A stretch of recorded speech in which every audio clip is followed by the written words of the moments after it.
제목을 변화의 두 포인트라는 제목으로 하나님 말씀 증거하겠습니다. 잠깐 느헤미야가 지금까지 이제 지금 9장의 부분인데 지금까지 어떻게 흘러왔는지를 또 전체 구조적인 측면을 좀 살펴볼게요. 느헤미야는 이제 3차 포로 귀환을 통해서 도착했어요.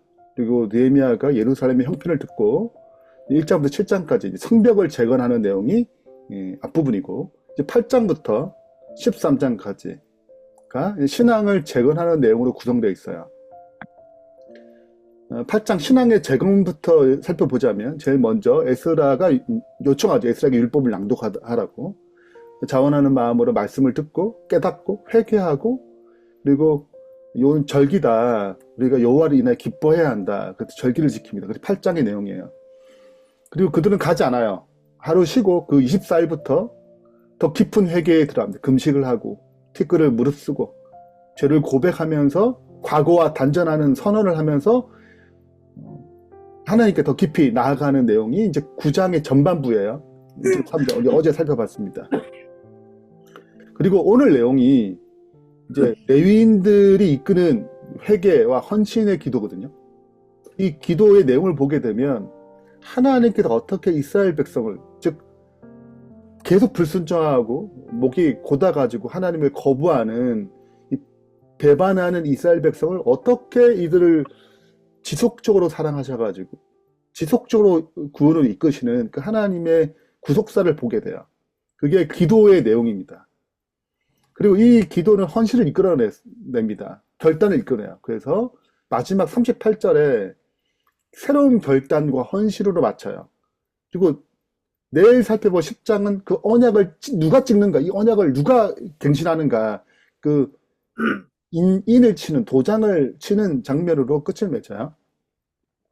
자, 그러면 이 기도가 어떻게 구성되어 있는지를 이제 살펴보겠습니다. 빠르게 살펴볼게요. 자, 제일 첫 번째는 이제 경배받기에 합당하신 창조주 하나님으로 시작합니다. 창조하신 분, 그리고 보존하시는 하나님으로 우리가 왜 존재하고 살고 있는 이유가 우리의 힘과 어떤 다른 것들이 있는 게 아니라 하나님께 있으면 선포함으로 시작해요. 이 창조부터 시작해서 하나님 한 나라를 세우시죠. 이스라엘 나라를 세우십니다. 그 나라가 세워지시는 그 하나님의 신실하심을 드러내요. 그것이 이제 아브라함부터 시작해서 족장시대, 출애굽, 애굽부터 시내산까지, 광야시대, 어떻게 시내산에서 가나안 땅으로 인도하시는가, 가나안 땅을 정복하게 만드십니다. 그 다음에 26절, 27절까지 계속 이스라엘 백성이 불순종함에도 불구하고 구원하시는 하나님을 드러냅니다. 그래서 가나안 땅에 도착해서 사사시대, 도착한 다음에 사사시대, 정치제도죠. 그럼 왕권시대, 통일왕국시대, 분절왕국시대를 거쳐서 포로로 잡혀가요. 궁극적으로 불순종으로 아수르와 바벨을 멸망당하는데 포로 당하고 포로 귀환하게 돼요. 이 시대를 종이된 시대라고 느헤미야 9장에는 말하고 있어요. 이렇게 됐지만 이제 구속사를 다 들어보니까 우리가 이런 불순종을 했을 때 이런 어려움이 있었고 하나님은 우리를 구원하기 위해서 어떻게 역사하시는지를 쭉 구속사를 설명한 거예요. 그 다음에 더 나은 시대를 우리가 경험하려면 어떻게 해야 되냐? 다시 언약을 회복해야 한다. 언약을 다시 세우자. 우리가 지금 과거 역사를 보니까 우리가 다 우리의 문제이고 우리가 하나님을 신실하시고 구속하기 원하시는데 우리가 늘 그걸 따르지 못한다. 그러니 이제 순종의 언약을 다시 세우자. 그 인을 치는 내용으로 맞춰져요. 38절입니다. 우리가 이 모든 일에 인하여 이제 견고한 언약을 세워 기록하고 우리의 방백들과 레위 사람들과 제사장들 다 인을 치나이다 하느니라. 자, 이제 성경절 내용을 살펴볼게요. 성경절. 자, 중요한 부분 살펴보겠습니다. 4절. 레위 사람 예수아와 바니와 감미엘과 쭉 해서 단에 올라서서 큰 소리로 그들의 하나님 여호와께 부르짖고 너희 무리는 마땅히 일어나 영원부터 영원까지 계신 너희 하나님 여호와를 송축할지어다. 왜 그분이 찬양받아야 되는지를 이제 설명하는 것입니다. 이 구속사를 통해서. 그분은 찬양받기 합당하셔. 자, 첫 번째 창조주부터 시작해요. 모든 것을 지으시고 다 보존하오니 모든 천군이 주께 경배하나이다. 7절입니다. 아브라함과 언약을 신실하게 맺으셨던 아브라함과 맺은 언약에 대한 얘기죠. 주는 하나님 여호와시라 옛적에 아브라함을 택하시고 갈대아 우르에서 인도하여 내시고 아브라함이라는 이름을 주시고 언약을 세우사 그 다음에 이제 애굽으로 들어가 다시 건져내는 장면이죠. 주께서 우리 조상들이 애굽에서 고난받는 것을 감찰하시며 홍해에서 그들의 부르짖음을 들으시고 구원하셨다는 거예요. 그리고 또 만나도 먹이시고 물도 주시면서 또 시내산에서 나타나셔가지고 하늘로부터 그들에게 말씀하사 정직한 규례와 진정한 율법과 선한 율례와 계명을 그들에게 주시고 이게 그들 살아가는 법도죠. 언약을 맺었어요. 그 드디어 이제 가나안 땅에 도착해가지고 정복하는 내용입니다. 그 자손이 들어가서 땅을 차지하되 주께서 그 땅 가나안 주민들이 그들 앞에 복종하게 하실 때 하나님 하셨다는 거예요. 자, 드디어 정착하죠. 사사시대인데 그 사사시대에 주 앞에서 악을 행함으로 이게 사사시대의 특징이죠. 주께서 그들을 원수의 손에 버려두사 그들이 원수의 손에 넘어갔죠. 언약을 벗어나면 늘 하나님의 보호의 손길을 벗어나는 것입니다. 하나님 필요 없어요. 그런 뜻이거든요. 그 원수의 손에 들어가요. 그 원수에게 지배당하게 하시다가 그들이 돌이켜 주께 부르죠. 아, 잘못했어요. 우리 문제가 있구나 하고 이제 하나님께 차치면 주께서 하늘에 들으시고 여러 번 주의 긍휼로 건져내세요. 구원자를 보내주시고 구원하셨습니다. 이게 사사시대 특징이죠. 이런 패턴이 뭐 반복됩니다. 왕권 시대에도. 30절 그러나 주께서 그들의 여러 해 동안 참으시고 또 주의 선지자를 통하여 주의 영으로 그들에게 경계하시되 그들이 듣지 아니함으로 열방의 사람들 손에 넘기시고 이게 왕권 시대의 특징이죠. 그래서 결국은 포로로 잡혀가요. 주께서 그들에게 베푸신 큰 복, 작게 베푸신 넓고 기르질 땅을 누리면서도 주를 섬기지 아니하며 이게 다 주님이 주신 건데 주님이 허락한 복인데 은혜인데 다 잊어버려요. 섬기지 않고 악행을 그치지 아니하였으므로 우리가 오늘날 종이 되었는데 종의 시대 포로로 잡혀갔다는 거 종이죠. 다시 돌아왔어요. 우리의 죄로 말미암아 주께서 우리 위에 세우신 이방 왕들이 이 땅에 많은 소산을 얻고 우리의 곤란은 심하며 그들의 형편을 얘기해요. 상황을 신실하신 구원하신 하나님의 사람을 얘기합니다. 자, 내용을 정리하면 자, 이 구속사에 대한 회고의 기도는 불순종한 이스라엘을 계속 반복합니다. 그 결과로 고난과 역경을 당하고 있어요. 근데 하나님은 이들을 언약을 맺으시고 구원하시고 언약을 이루어가시고 용서하시고 노하기를 더디하시고 버리지 않는 하나님을 보게 돼요. 자, 그래서 이 내용을 통해서 그리고 언약을 맺잖아요. 제일 헌신하거든요. 자, 그러니까 이런 변화의 첫 번째 포인트, 이 기도를 통해서 변화의 첫 번째 포인트는 어떻게 변화가 일어나는가? 나를 알고 하나님 알 때 일어나요. 자, 우리 내용을 보니까 거역하며 주께서 그들을 가운데 행하신 기사를 기억하지 않고 목을 곧게 하며 폐역하는 자는 우리예요. 아, 이제 하나님 대신 다른 우두머리 세우자. 다시 돌아가자. 이게 우리의 속성이에요. 나는 그런 존재예요. 근데 하나님께서는 그러나 주께서는 용서하시는 하나님이시라. 은혜로우시며 긍휼히 여기시며 더디하시며 은자하심이 풍부하심으로 그들을 버리지 않으셨나이다. 이게 복음의 핵심입니다. 죄가 크고 아무리 크고 반복적이지라도 우리가 주님께 돌아가게 되면 주님은 용서하시고 은혜로우시고 긍휼을 베푸시고 노하기를 더디하시고 우리를 버리지 않은 분이에요. 그러니까 나만 알아서는 안 돼요. 그건 절망이거든요. 하나님만 알아서 안 돼요. 그게 별로 은혜가 안 돼요. 나의 형편을 알고 주님이 얼마나 이런 나를 구원하신지도 알게 될 때 변화가 일어나는 거예요.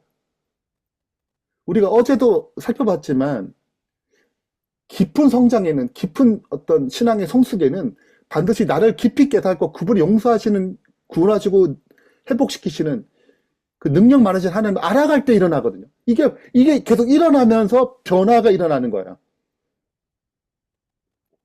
종종 우린 나를 인식하지 못해요. 내가 뭐 잘난 줄 알아요. 네. 착각할 때, 교만할 때가 있어요. 그럼 또 하나님 놓쳐요. 자, 나를 알고 하나님은 잘 모를 때가 있어요. 내가 이런 존재를 나도 구원하기 싫까? 나 같은 사람이 구원받을 수 있겠어? 이게 나에게만 집중하고 하나님 잘 모르게 되면 똑같은 문제가 발생해요. 변화가 안 일어나요. 자, 그래서 반드시 두 가지, 나를 알고 하나님 알 때 변화가 일어나는 것입니다. 요청합니다. 호세아 6장 1절 3절에 보면 우리가 여호와께 돌아가자. 여호와께서 우리를 찢으셨으나 도로 낫게 하실 것이고 우리를 치셨으나 싸매 주실 것이라. 여호와께 이틀 후에 우리를 살리시며 셋째 날 우리를 일으키시니 우리가 그의 앞에 살리라. 그러므로 우리가 여호와를 힘써 알자라고 얘기해요. 변화는 그분을 알게 되면 일어나요. 나를 알고 그 변화시킬 수 있는 유일하신 분, 깨지는 사랑을 다시 사랑을 일으키실 그분, 그러면 변화가 일어납니다. 이 첫 번째 이 기도의 문에는, 이 기도의 내용은 바로 이 사실, 우리가 어떤 형편인지, 그리고 우리를 사랑하시고 구원하기를 원하는 그 하나님. 기도문에는 이게 흘러가요. 이게 그냥 나의 역사를 나열하는 게 아니에요. 이것을 깨닫기를 원하는 것입니다. 이것을 만난 거예요. 하나님 역사로 이것을 경험한 것입니다. 그래서 헌신이 들어가죠. 두 번째 포인트가, 그래, 결단해야 돼요.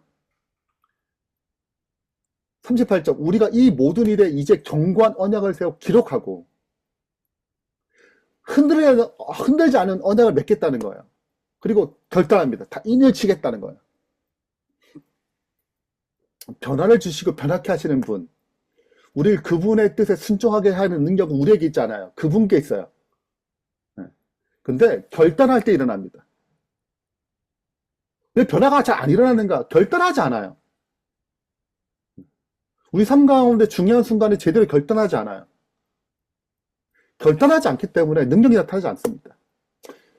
그럼 38년 된 중풍병자의 이야기에 보면 능력이 와서 고쳐졌죠. 예수님께서 그 38년 중풍병을 고치려고 했는데 그때 일어설 때, 일어나고자 할 때 능력이 임했어요. 자, 언제 능력이 임하는가? 결단할 때 임해요. 근데 그렇게 그 뜻대로 하고자 할 때, 그 역사가 일어나는 것이고, 우리 반드시 결단이 필요해요. 그래서 이 내용을 정리하고 마무리하겠습니다. 우리는 결단해야 돼요. 결단, 선택, 하나님 편에 내 의지를 두는 것, 그것은 우리가 해야 할 일이에요. 그분이 우리에게 마음 주시면 우리는 결단해야 돼요. 헌신해야 돼요. 이렇게 살지 않기로, 이렇게 살기로, 이 문제를 내가 처리하기로, 이 나쁜 습관을 정리하기로 결단해야 돼요. 근데 우리의 의지는 3일 썩어진 동아줄 같아가지고 얼마 가지 못해요. 작식 3일처럼 얼마 가지 못해요. 우리 결단은. 우리의 결단은 절대 이룰 수 없습니다. 약해요. 내 욕구가 맞을 때 실은 결단이 이루어지긴 돼요. 네. 근데 그 죄된 본성과 잘 맞으면 그게 이루어지거든요. 근데 우리의 결단은 기본적으로 오래 가지 못해요. 그러니까 주님이 필요해요. 주님의 공급이 필요해요. 내 힘을 이길 수 없게 주님을 의지해야 돼요. 네. 언제까지 의지해야 되는가? 그 욕구가 사라질 때까지 의지해야 돼요. 네. 그때 변화가 일어나거든요. 제 욕구가 있어요. 그것을 하지 못하게 하는 그 역사가 있어요. 하나님 밑에서 순종하지 못하게 하는 욕구. 알면서도 그걸 하지 못하게 하는 감정들, 부정적인 감정들, 나쁜 어떤 그런 욕구들이 있어요. 그래서 그게 끝날 때까지 공급받으셔야 돼요. 네. 그리고 변화가 일어나는 것입니다. 그래서 제일 먼저 결단을 해야 한다. 주님을 의지할 때만이 나타난다. 그리고 욕구가 끝날 때까지 있어야 한다. 정리하면서 오늘 이 기도문에는 중요한 포인트가 있어요. 나를 알고 주님을 알도록 합니다. 그때 변화가 일어나요. 결단하지 않으면 어떤 변화도 일어나지 않습니다. 그래서 이 사실을 알고 주님의 뜻에 선택하겠다. 주님께 그 말씀에 따라 내가 해야겠다. 이걸 버려야겠다. 라고 결단을 하고 내가 주님을 의지하게 되면 우리 삶 가운데 그 생명이 흐르게 됩니다. 오늘 이러한 축복이 우리 삶 가운데 가득하기를 바라면서 말씀 마치겠습니다.